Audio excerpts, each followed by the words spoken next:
Ngeri, Gede Pasek ungkap pengkhianatan SBY dalam Demokrat. Ditulis oleh Niha Alif di siwar.com. Sebelum kita lanjut, jangan lupa subscribe dan nyalakan loncengnya agar Anda menjadi yang pertama mendapatkan informasi dari jurnal terupdate. Memang tidak salah kalau akhirnya AHY disingkirkan. Tidak ada yang salah dengan suara-suara yang menghendaki KLB ternyata mundur ke belakang. Terungkap sudah pengkhianatan SBY. Ia yang dipercaya menahkodai Demokrat malah menusuk teman sejawat. Dari Anas Urbaningrum hingga Gede Pasek pun ditelikung. Justru cerita sesungguhnya mengungkap betapa mengerikannya pengkhianatan SBY. Partai berlambang Mercy tersebut memang sempat berbuah manis saat figur yang diusungnya jadi presiden 2 periode. Tapi bukan berarti perfeksionisme partai yang terlihat dari luar memang nyata di dalam. Hanya terpecah menjadi beberapa kubu, seperti kubu Marzuki Ali, kubu Anas Urbaningrum, dan 2 lainnya. Bahkan dalam satu kubu pun terjadi perpecahan dan pengkhianatan. Ironisnya, pengkhianatan ini dilakukan oleh sosok yang kini pernah jadi mantan orang nomor 1. Tak hanya ex-ketua KPK Antasari saja yang menerima kekejaman SBY, tapi juga rekan seperjuangan dan separtai yang mempercayainya. Sebelumnya diberitakan jpnn.com, menurut Pasek, ide itu bermula ketika dirinya berdiskusi dengan Anas Urbaningrum yang kala itu masih menjadi Ketua Umum PD. Anas yang merupakan Ketua Umum hasil Kongres PD di Bandung 2010 saat itu menjadi tersangka kasus korupsi. Saat itu nasib teman-teman yang ikut pileg kebingungan. Lalu muncul ide selamatkan partai dengan cara menjadikan SBY ketum agar tidak pecah, tulis Pasek dalam tweetnya. Direktur Berdikari Law Office itu menambahkan, saat ide menjadikan SBY sebagai Ketua Umum mengemuka, banyak calon legislator PD yang uring-uringan. Meski diprotes bahkan dirundung, Pasek tetap kukuh mempertahankan ide mengusung SBY menjadi Ketua Umum PD sebab dia yakin bahwa SBY yang bisa menjaga kekompakan dan menyelamatkan PD jelang pemilu 2014. Pasek mengakui ketika itu terjadi perdebatan seru terkait keinginannya dan AU menjadikan SBY sebagai Ketua Umum PD. Saat itu ada Ruhut Sitompul yang dikenal getol membela SBY secara lugas sebab Ruhut menjagokan Pramono Edi Wibowo yang juga adik ipar SBY untuk menjadi Ketua Umum PD. Ruhut meyakini Pramono merupakan figur yang diinginkan Cikeas sebab Pramono merupakan adik kandung Ani Yudhoyono. Di tengah polemik tersebut, Pasek mengaku ditelepon untuk menghadap SBY yang saat itu masih menjabat Presiden RI 2009-2014. Dalam pertemuan itu, Pasek menjelaskan semua idenya setelah ditanya oleh SBY. Pertemuan itu hanya 3-4 hari sebelum pelaksanaan KLB PD di Bali. Singkat cerita, SBY akhirnya menyatakan bersedia dan meminta bantuan Anas Urbaningrum mengkondisikan pendukung sekaligus mengerem Marzuki Ali di bursa calon Ketua Umum PD. Pasek lantas mendatangi rumah Anas di Duren Sawit, Jakarta Timur guna mematangkan skenario untuk meloloskan SBY ke kursi Ketua Umum PD dalam KLB di Bali. Bahwa hasilnya @SB Yudhoyono bersedia jadi ketum dan ini langkah taktis selamatkan teman-teman untuk maju pileg tidak terganggu. AU tersenyum penuh makna tetapi langsung mulai menelepon daerah, sambung Pasek dalam tweetnya. Namun Pasek mengaku tidak mengikuti KLB PD di Bali. Untuk itu, dia meminta izin langsung kepada SBY lewat BlackBerry Messenger atau BBM. Sebab banyak DPD dan DPC mau bertemu AU atau Anas di Bali.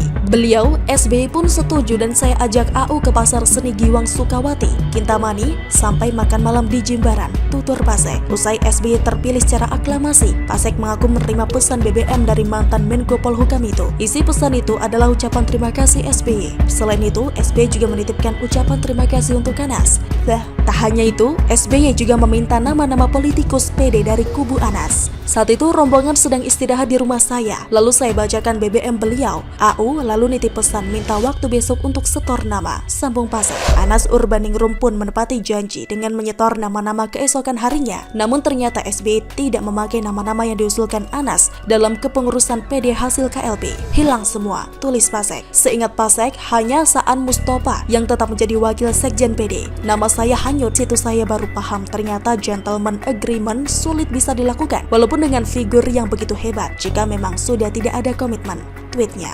Oleh karena itu, Pasek menyebut cengkeraman keluarga SBY di PD sangat kuat ketika SBY menjadi Ketua Umum PD. Putra bungsunya, Edi Baskoro Yudhoyono alias Ibas pun menjadi Sekretaris Jenderalnya. Sementara nama teman-teman dekat Anas akhirnya hilang dari struktur DPP PD. Ternyata yang diperjuangkan jauh penampilan dengan isi dalamnya. Ungkapan teman makan teman atau air susu dibalas air tuba memang cocok diberikan ke SBY. Betapa kejamnya orang ini dengan orang yang berdarah-darah memperjuangkannya. Pantas kalau kini banyak kader atau mantan PD yang sangat membencinya. Sudah tidak tahu balas budi, mengkhianati teman sendiri, masih juga menuduh orang lain ingin merebut Partai Demokrat. Sepertinya hanya SBY seorang di negeri ini yang sangat haus kekuasaan. Publik figur yang harusnya bisa menjadi teladan, malah jadi bahan cemooh di masa tuanya. Anak-anaknya yang didudukan di singgasana ternyata juga sama piciknya. Semua mewarisi kebaperan dan keprihatinan SBY, dan dengan tidak tahu malu ia mengungkap tidak bisa mendapat keadilan. Apakah selama ini dia sudah adil dengan orang terdekatnya? Kita sudah sangat muak dengan banyak warisan mangkraknya.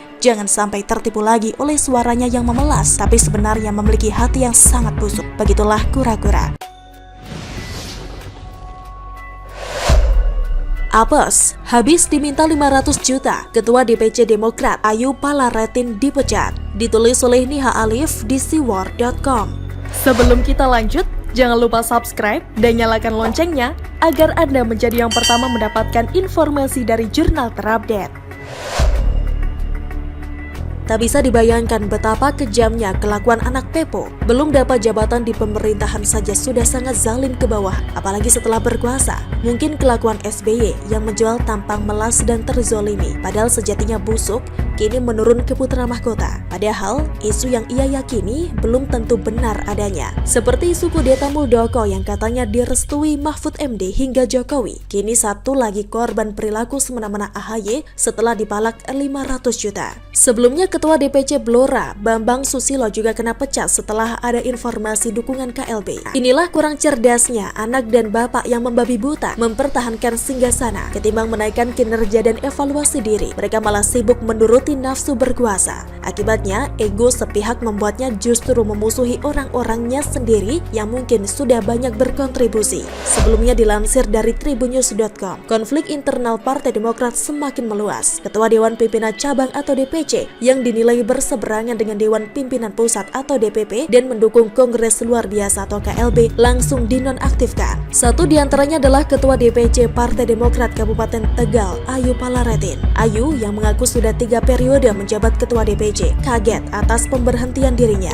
Saya resmi dicopot oleh Ketua DPD Jawa Tengah tanggal 17 Februari kemarin, kata Ayu melalui keterangan kepada wartawan pada Jumat 26 Februari 2021. Ayu menjelaskan pencopotan dirinya bersamaan dengan tuduhan ia telah menerima uang dari senior-senior PD yang menginginkan KLB terjadi. Ia menambahkan dirinya juga diminta membuat berita acara pemeriksaan terkait pemberian para senior. Anehnya, saya disuruh membuat kronologi atas hal yang tidak pernah saya lakukan. Aku Ayu. Ayu mengungkapkan pemecatan dirinya mengundang banyak pertanyaan, baik dari internal partai, kerabat maupun koleganya. Menurut Ayu, pertanyaan-pertanyaan itu lahir dari ketidakpercayaan. Mereka tahu bahwa saya yang melakukan babat alas untuk Demokrat di Tegal. Dan saya bersyukur bisa mendapatkan 6 kursi di era Pak Hadi Utomo. Beber Ayu. Ayu mengaku dirinya tidak keberatan dipecat secara sepihak oleh DPD PD Jawa Tengah. Dia hanya ingin meminta uang senilai 500 juta rupiah yang diserahkan kepada Ketua DPD PD Jawa Tengah. Meski saya sadari pemberian uang 500 juta rupiah tersebut tidak ada tanda buktinya. Uang itu digunakan untuk pemenangan salah satu wali kota di Magelang. Wajar kan saya tagih hak saya karena uang itu disebutkan sebagai pinjaman Ketua DPD PD Jateng, Pak Rinto. Beber Ayu. 2 Ketua DPC Partai Demokrat di Jawa Tengah dipecat karena dukungannya untuk menggelar KLB di kepemimpinan Agus Harimurti Yudhoyono atau AHY. Mereka adalah Ketua DPC Blora Bambang Susilo dan DPC Kabupaten Tegal Ayu Palaretin. Menilai hal itu merupakan tindakan yang sewenang-wenang. Menurutnya, sebelum ada pemecatan, kader yang bersangkutan harus memberi klarifikasi terlebih dahulu. Pemecatan yang sewenang-wenang itu bagian dari satu konsep manajemen yang tidak baik. Mereka harus diundang, mereka harus dibela, mereka harus diluruskan. Itu yang terjadi, justru pemecatan-pemecatan. Imbuhnya, Ernizal mengatakan adanya gejolak internal yang menginginkan adanya KLB menunjukkan ketidaksolidan Demokrat. Dia menilai pemecatan yang terjadi bentuk kepanikan atas respons terhadap dorongan pelaksanaan KLB. Kepanikan itu gampang orang mengambil keputusan-keputusan yang kemudian dapat disesali, ucapnya. Oleh karena itu, Darmizal mengatakan akan mengembalikan kader yang dipecat usai penyelenggaraan KLB Demokrat. Setelah KLB kita akan kembalikan mereka karena mereka adalah pejuang-pejuang yang niatnya adalah memperbaiki partai ini, menjemput kecemerlangan.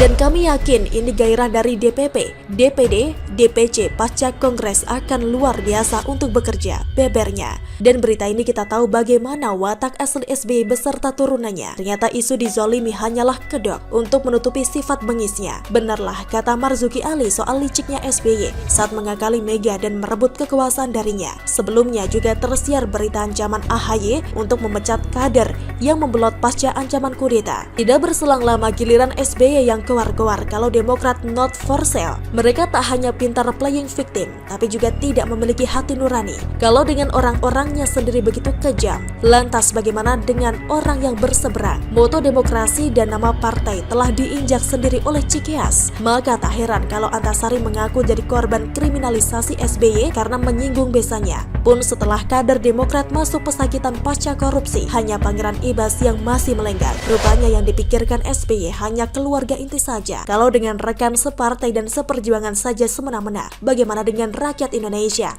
Sungguh pemilu yang membuatnya jadi RI 1-2 kali adalah keputusan yang fatal. Jangan sampai sejarah terulang dan diisi AHY. Jangankan memimpin Indonesia, memimpin kelurahan saja sudah jadi mimpi buruk. Begitulah kura-kura. Bagaimana menurut Anda? Silahkan tulis komen Anda di kolom komentar. Jangan lupa untuk like, subscribe, dan share. Argana pamit, sampai jumpa.